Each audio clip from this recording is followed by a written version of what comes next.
We've watched many businesses adapt because of this coronavirus pandemic. Teachers moving to remote learning, many companies letting their employees work from home. And here we are, right? We have the studio here in Johnson County, right? But also funeral home directors, right? They've been forced as an industry to make some dramatic changes across the state, across the country. Our Troy Washington this morning has how they're adjusting to the pandemic. At this point in the pandemic, many things are being done online instead of in person. However, many people working in the funeral home industry never thought they'd see the day that they go virtual.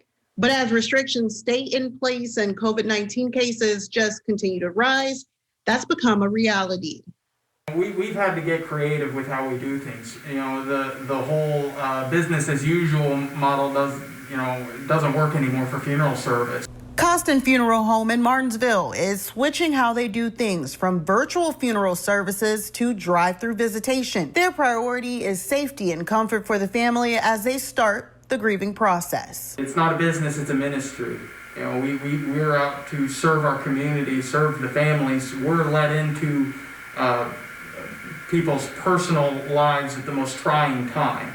It's a fluid situation in Morgan County right now. Right now we're in red, so we're at 25 people that can be here. Meaning there's a higher number of cases in the county right now and restrictions are extremely tight. And when we meet with families, we're having to tell them, we need to term this as a private service because we're limited on the amount of people that can come in. Even though many of these chairs might be empty right now, that doesn't mean there's a shortage of business. It has been abnormally busy. The death rate right now is very high. We've had several deaths this year that contributed to COVID-19. And as for those who think the virus isn't real, these directors say, we know it's not a hoax because we both have had it.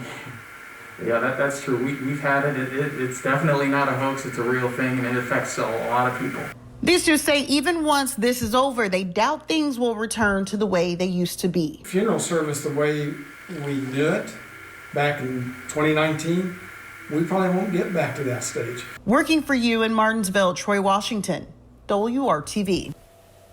Troy, thank you so much for that. Because of COVID-19, funeral directors say that they're offering online options for people to make arrangements if they're not comfortable coming into a funeral home.